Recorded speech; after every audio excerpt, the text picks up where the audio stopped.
Minsan, kahit mahal natin ng isang tao, kailangan natin pakawalan. Dahil may mga bagay na hindi kayang ayusin ng pagmamahal.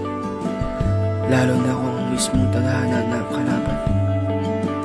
At minsan, sa pagpapatawad at pagpapaalam natin natututunan ang tunay na pagmamahal.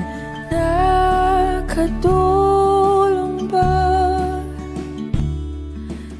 Pero, paano kung tadhana din ang gumawa ng paraan?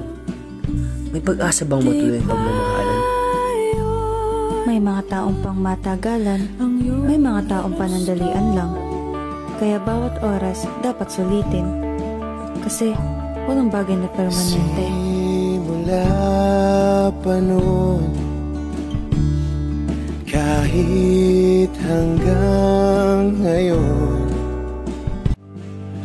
This 2025, Stan D Studios, Rex Films Production, and HDK Pictures come together to make us witness of their journey together. Ashley Flamenio and James Pestaño. May ganun ba talagang pagmamahal? Yung hindi nawawala? Yung manatili kahit anong mangyari?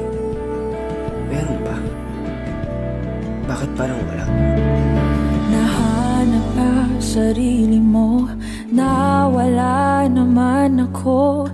Masisisi mo pa ba kung ako'y susuko na? Hindi mo mapakinggan ang aking mga dahilan. Maitatanggi mo bang mahal na mahal kita? Sa aking paglayag, tiyak ika'y masasaktan. Hangat ko'y maintindihan. Di maintindihan. Nasa tama panahon. I believe na ang taong pinakamamahal mo ang magbibigay ng pinakamahalagang aral sa buhay mo. Tawad, Ash. Paalam, James. Balang araw ay makikita mo, di na sana lumayo.